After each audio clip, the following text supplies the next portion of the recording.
बच्चों को डराते थे, किसी भी कारण से बच्चे आए ना हमारे पास। जो वॉलंटियर हमारी टीम के जाते थे उनको भी डराया जाता था।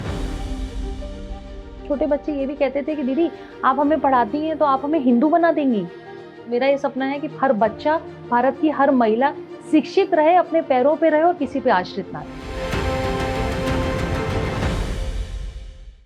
If your compassion is not contagious, it is not compassion at all. Today we have with us a woman who has broken barriers, shattered stereotype and devoted her entire life in the welfare of the poor.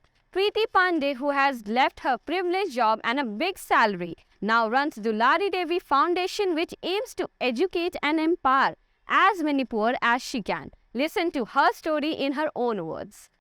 देखिए, सच कहूँ तो जो हम कर रहे हैं उसकी भी कल्पना हम लोगों ने नहीं की थी। जब झुग्गी स्कूल हम निज़ामुद्दीन खुसरो पार्क में पढ़ाते थे तो कभी सोचा नहीं था कि ये 2-2.5 कमरों का एक ऑफिस भी हमारे पास होगा, क्योंकि फटे हुए तिरपाल के नीचे से मतलब एक फाउंडेशन की शुरुआत हुई। मेरी कोशिश ये थी कि शायद कुछ नया बदलाव करने के लिए और इस कंट्री को कंट्रीब्यूशन देने के लिए, जब मुझे दिल से ना कचोटे कि मैं कुछ कर नहीं रही हूँ, तो शायद यही कारण था कि वो कहीं ना कहीं मेरे दिल में बात आने लगी थी कि मेरा कंट्रीब्यूशन क्या है। मैं वो सवाल का जवाब ढूंढने लगी थी। तो आपको अचानक से एक लुक्रेटिव जॉब के साथ साथ आपको बहुत सारे संघर्ष का सामना करना पड़ता है, जो परिवार से शुरू होता है और समाज पे और माफियाओं पे जाके शायद खत्म होता है।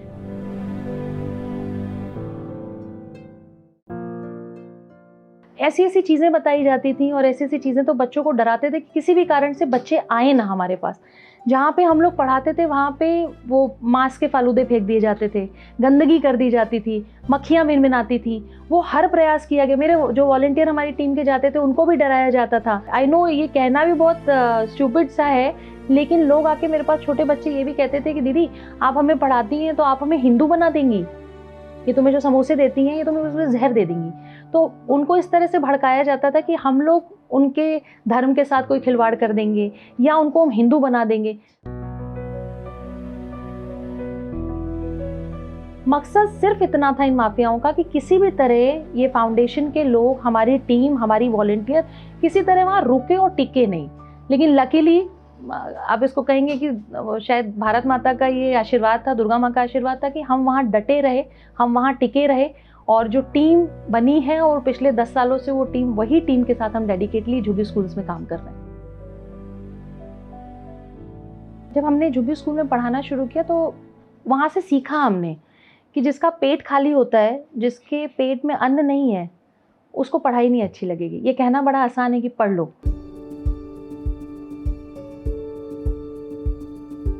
तो ये समझ में आया कि सिर्फ शिक्षा से नहीं, हमको इनके भूख पे इसका भी एक निवारण निकालना पड़ेगा। तो हम लोगों ने अन्नपूर्णा केंद्र की शुरुआत की, जिसमें वो परिवार, वो बच्चे जो हमारे पास आते थे, उन बच्चों को हम लोगों ने 5 किलो राशन देना शुरू किया है। अब हम लोगों ने देश में जगह जगह अन्नपूर्णा केंद्र की ब्रांचेस खोली हैं। मिर्ज़ापुर है, लखनऊ है, गोरखपुर है, बनारस है, प्रयागराज है, दिल्ली है।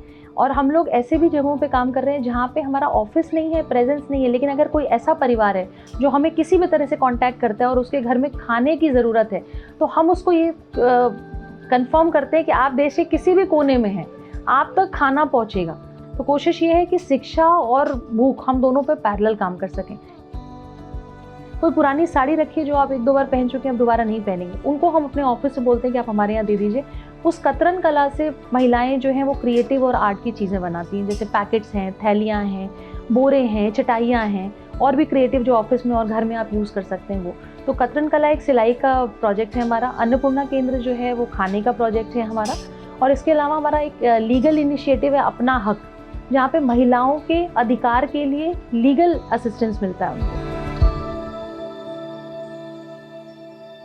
It is always said that a woman is a woman's worst enemy. We often see other women as competition instead of ally. But here's the thing. When women help each other, we can achieve incredible things.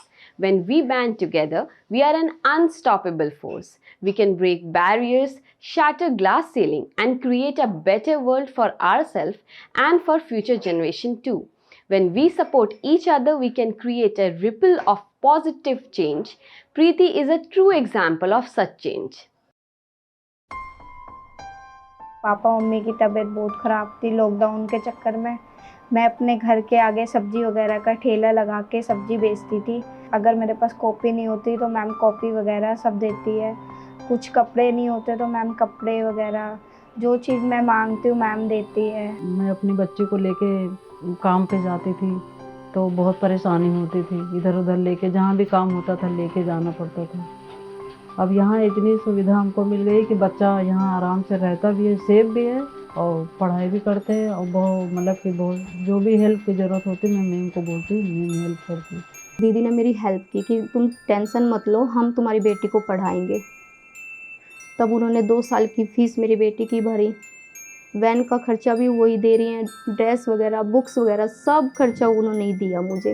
Right to education तो हम लोग कहते हैं, लेकिन आज भी बहुत सारे स्कूलों में, बहुत सारे जगहों पे महिलाओं को, बच्चों को वो अधिकार नहीं मिलते। तो मेरा ये सपना है कि पहले तो हमारे बच्चे, महिलाएं जो हैं उनको उनके अधिकार पता होने चाहिए और उनको अपने अधिकारों का प्रयोग कैसे करना है ये भी उनको पता होना चाहिए। और एक समय ऐसा होना चाहिए कि देश का, भारत की हर बेटी, भारत का हर बच्चा, भारत की हर महिला शिक्षित रहे, अपने पैरों पे रहे और किसी पे आश्रित ना रहे।